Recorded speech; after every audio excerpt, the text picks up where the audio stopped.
Hello students, welcome to our channel English Urdu tutorial. तो आज हम बात करेंगे ज्योग्राफी के एक इम्पॉर्टेंट टॉपिक है जो है right in brief the importance of biodiversity. Biodiversity को की जो अहमियत है उसको यहाँ पे लिखने बोल रहे हैं सवाल में। तो ये क्लास 10 के लाइफ साइंस के लिए भी बहुत इम्पोर्टेंट रहेंगे ये सवाल, क्योंकि लाइफ साइंस में ये टॉपिक है जो सबसे लास्ट वाले चैप्टर में है। तो ये एचएस के जो ज्योग्राफी है इसमें भी है। तो ये बहुत इम्पोर्टेंट क्वेश्चन है, खास करके जो एचएस के स्टूडेंट्स है उसके लिए। तो इसके बारे में हम लोग पढ़ेंगे। तो बायोडाइवर्सिटी की क्या क्या अहमियत है उसको ब्रीफ करके लिखने यहाँ पे बोला है। तो इसका जवाब देखिए, हम लिखे हैं बायोडाइवर्सिटी की हस्बियल अहमियत है। अगर आप एग्ज़ाम में लिखेंगे तो ठीक उसी तरह जिस तरह हम यहाँ पे लिखे हैं आप लिख सकते हैं। ओके, तो सबसे पहले हम लोग नंबर 1 इम्पोर्टेंस जो है इसका वो पढ़ते हैं। तो वो है क्रिएशन ऑफ इकोलॉजिकल पैटर्न, यानी इकोलॉजिकल पैटर्न कैसे माहौल में पैदा होते हैं बायोडाइवर्सिटी की वजह से, इसकी अहमियत पढ़ेंगे। ओके, तो इकोलॉजिकल माहौल की तख्लीक में बायोडाइवर्सिटी एक अहम रोल अदा करता है। दुनिया के तमाम नबातात, हैवानात और दीगर जानदार मुख्तलिफ तरह के बायोमस पैदा करते हैं। इससे मुख्तलिफ तरह के बायोडाइवर्सिटी पैदा होते हैं। इसलिए मुख्तलिफ आबोहवा के इलाके में मुख्तलिफ तरह के तनों हयात मिलते हैं और बहरी हिस्से में मुख्तलिफ डाइवर्सिटी से मुख्तलिफ इकोलॉजिकल पैटर्न पैदा होते हैं। क्योंकि एक माहौल में मुख्तलिफ तरह के नबातात रहते हैं, मुख्तलिफ तरह के जो हैवानात हैं, मुख्तलिफ तरह के जानदार, चरिंदे, परिंदे, चूटी, ये सब जानदार जो है अपने माहौल में रहकर ज़िंदगी गुजारता है और एक दूसरे के लिए काम आते हैं। तो इससे बायोमास पैदा होता है माहौल में। बायोमास पैदा होने की वजह से जो माहौल में जो उसकी जो बैलेंस है वो कायम रहती है, जिससे बायोडाइवर्सिटी पैदा होती है।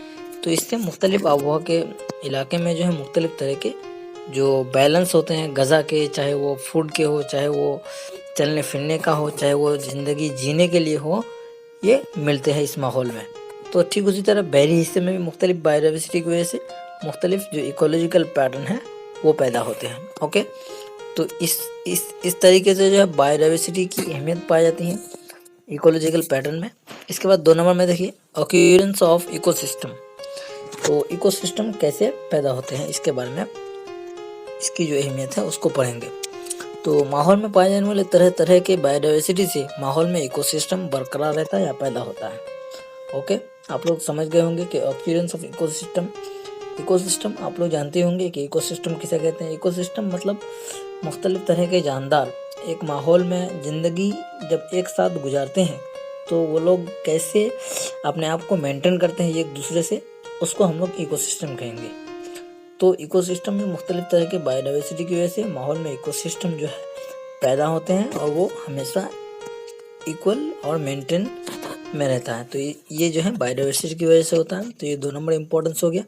इसके बाद बायोडाइवर्सिटी की नंबर 3 जो इम्पोर्टेंस है उसको पढ़ेंगे। तो यहाँ पे देखिए नंबर 3 मेंटेनेंस ऑफ इकोसिस्टम, यानी इकोसिस्टम को बरकरार रखना, मेंटेन करना, एक जैसा रखना। तो तनु हयात मतलब होता है बायोडाइवर्सिटी, याद रखिएगा, उसको उर्दू में तनु हयात कहते हैं। तो तनु हयात की वजह से इकोसिस्टम का परवरिश होता है, क्योंकि बायोडाइवर्सिटी की वजह से हम लोग पहले ही 2 नंबर में पढ़ चुके कि बायोडाइवर्सिटी की वजह से माहौल में जो इकोसिस्टम है वो पैदा होते हैं, परवरिश पाता है। और एक इकोसिस्टम में मुख्तलिफ तरह के स्पेसीज एक दूसरे के जरिए खुराक और रिहाइश पाकर जिंदा रहते हैं। ये बात भी हम पहले ही बता चुके हैं आपको कि एक माहौल में मुख्तलिफ तरह के जानदार जब एक साथ ज़िंदगी गुजारते हैं तो वो एक दूसरे की खुराक और रिहाइश पर जो है मुनहसर करता है।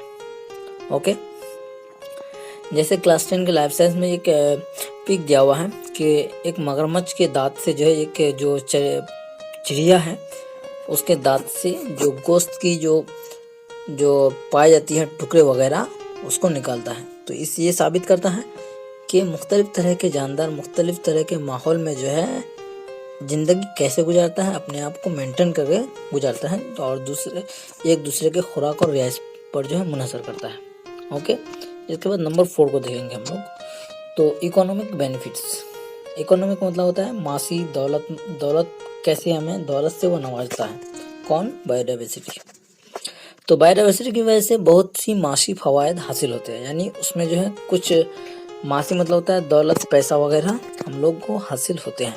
जैसे खाने के लिए फसलें, ओके, हिफाजत के लिए दवा, नियमत खाना और बायोटेक्नोलॉजी के लिए जेनेटिक स्टोर हाउस वगैरह हमें अपने माहौल से हासिल होते हैं। तो इसकी वजह से हमें तरह तरह की चीज़ें जो है फ़वाइद जो है हासिल होते हैं। जैसे खाने के लिए फसलें वगैरह, फल फूल वगैरह जंगल से हासिल करते हैं। हिफाजत के लिए हम लोग क्या दवा इस्तेमाल करते हैं जंगलों से।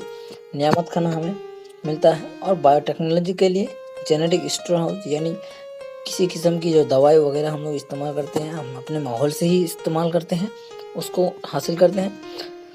तो ये था उसका इकोनॉमिक बेनिफिट्स। तो ये सब सारी वजह जो है बस एक वर्ड की वजह से है और वो है बायोडाइवर्सिटी।